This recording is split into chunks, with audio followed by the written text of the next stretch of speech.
Fala galera, beleza? Hoje nós iremos falar um pouquinho a respeito então do filo dos artrópodes. Filo dos artrópodes é um dos 9 filos do reino animal. Vamos lá?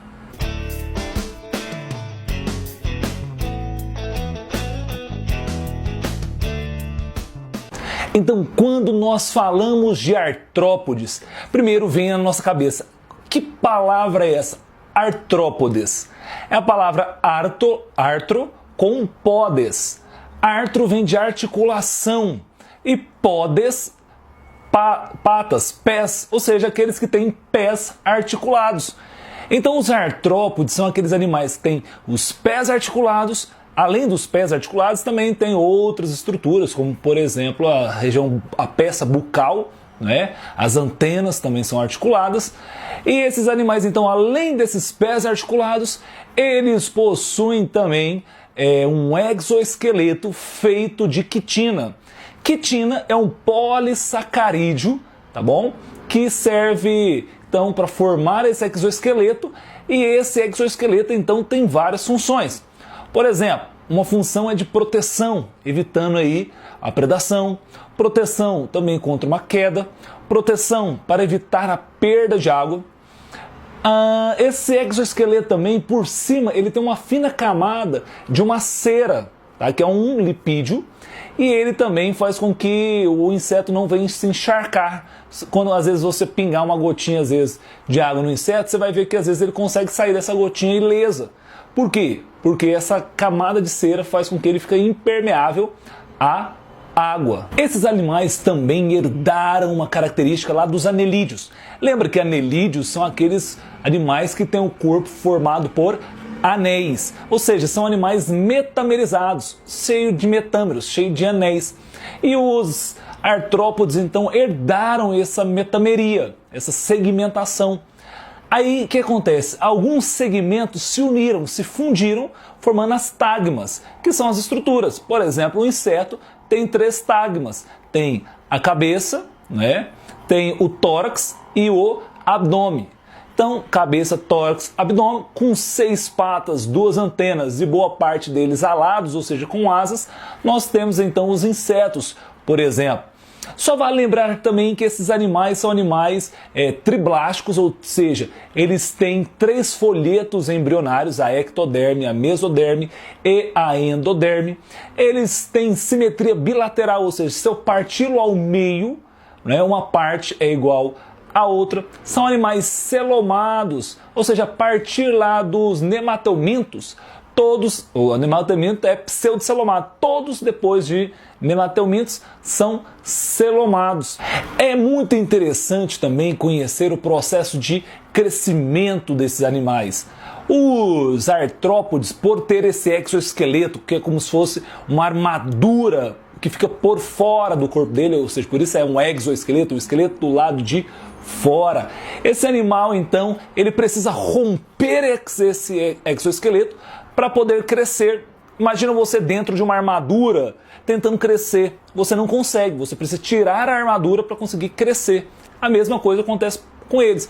Por isso o crescimento dele é bem peculiar. Ou seja, ele cresce um pouquinho, para. Cresce um pouquinho, para.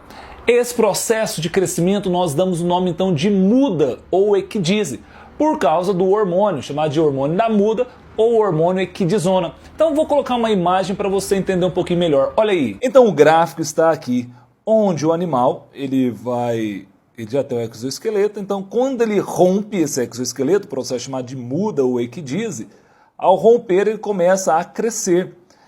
Período então de crescimento e também agora de formação de um novo exoesqueleto. Chegou aqui, formou-se um novo exoesqueleto e ele não consegue mais crescer. A hora que então ele rompe novamente esse exoesqueleto, ele volta a crescer, né, até formar um novo exoesqueleto. Essa imagem aqui é muito interessante, que você consegue visualizar aqui essa cigarra, tá, que é um inseto, conseguindo sair do seu exoesqueleto quitinoso, não é mesmo? Agora eu vou colocar então alguns slides para que nós possamos ver alguma das classes aí desses artrópodes. A classe dos insetos, classe dos crustáceos, dos aracnídeos, dos quilópodes e dos diplópodes. Vamos lá. Então vamos lá. Aqui nós temos as 5 classes aí dos artrópodes. Classe dos insetos, dos crustáceos, dos aracnídeos, dos diplópodes e dos quilópodes. Tá bom? Então vamos começar aqui, ó. Aqui a gente consegue só visualizando essa imagem ver que é um inseto, né? Porque tem as características básicas de uma cabeça, de um tórax e de um abdômen, com 1, 2, 3 patas, não é? Então, 3 patas de um lado, 3 patas do outro, ou seja, são hexápodas e com um par de antenas é um inseto, característica básica, né? Só é interessante visualizar aqui que muitos animais eles podem ter os olhos compostos e além de olhos compostos eles podem ter ocelos que servem geralmente aí para captar a luz, tá bom? Então por isso que geralmente os insetos têm um fototropismo positivo, eles vão em direção à luz, tá bom? Então os insetos, aqui como falei, podem ter aí olhos compostos, ou seja, olhos cheios de olhos, ocelos também. Aparelho bucal desse animal, né, dos insetos, geralmente está relacionado com a sua forma de alimentação. E como eu disse, característica básica, uma cabeça, tórax e um abdômen, com 6 patas. Tá? 1, 2, 3, 4, 5, 6, ou seja, 2 pares de patas. E aqui também um par de antenas. Antenas geralmente para comunicação, para sentir cheiro, não é?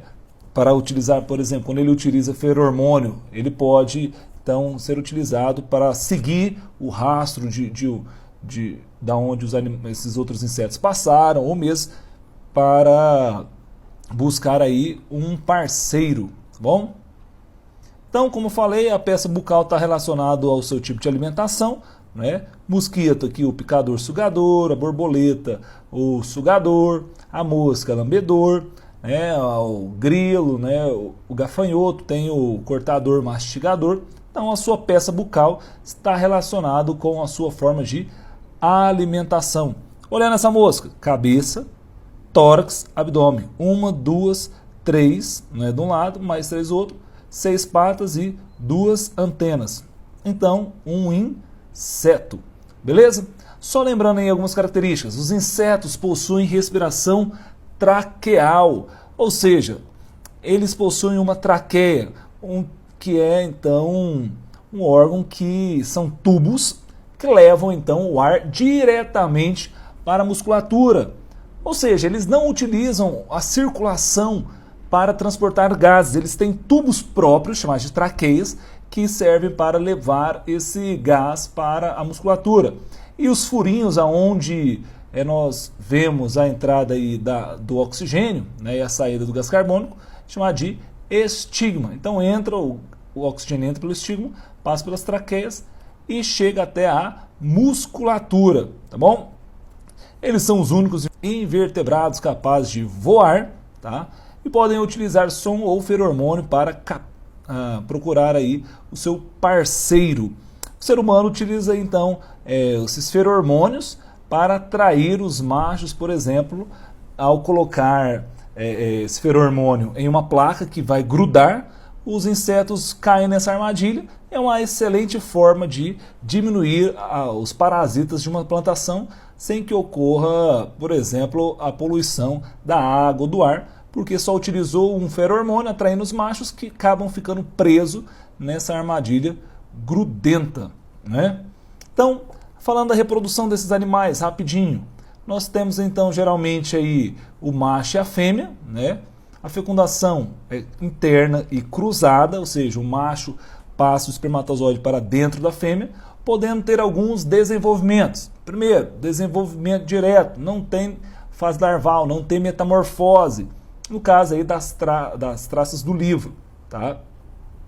O que acontece?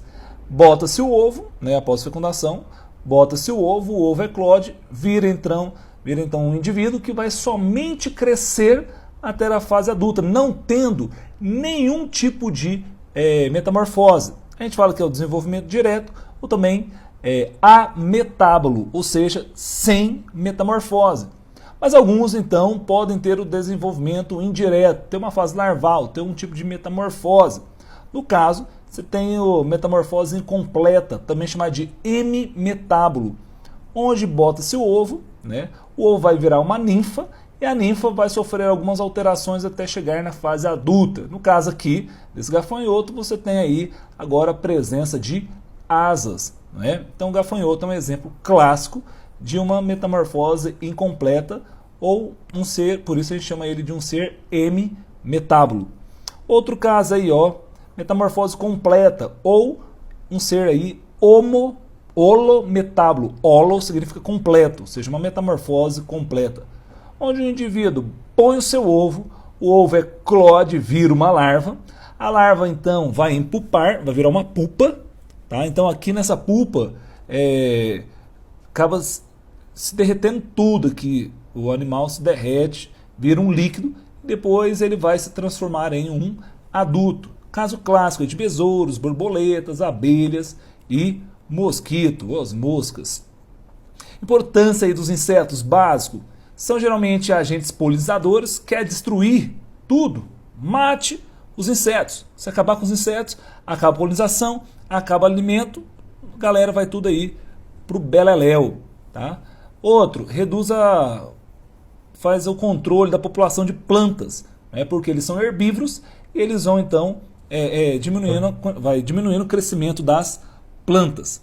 Outros, a aeração do solo, juntamente com as minhocas, claro que minhoca é anelídeo, mas junto com as minhocas fazem aí a aeração do solo, formando túneis para a entrada do ar, túneis para a infiltração da água, excelente, não é? E também serve de alimento para vários animais, seja peixes, seja sapos, seja pássaros, seja répteis, não é? Então, muitos animais dependem dos insetos para se alimentar. Eu havia falado da utilização, por exemplo, de feromônio dentro da armadilha para você fazer o controle da praga, para evitar a utilização de inseticida. Outra forma é o controle biológico, você utilizar então um predador dessa praga. Então, ao introduzir um predador, o predador vai acabar então diminuindo com a população dessa praga. Num caso clássico aí, são as joaninhas, que vão devorar os pulgões. E o pulgão, né, galera aí que tem plantação sabe o tanto que essa porcaria aqui enche o saco, né? Ele suga a seiva da planta e eles reproduzem a rodo. Pessoal, ficamos por aqui. Espero que todos tenham gostado. Se você gostou, curta esse vídeo, compartilhe com seu colega. Se você gostou, dá o joinha aí. Se você não é inscrito, se inscreva no canal e clique no sininho, para que assim que sair uma nova videoaula, você seja o primeiro a receber. Um forte abraço, até mais e tchau, tchau!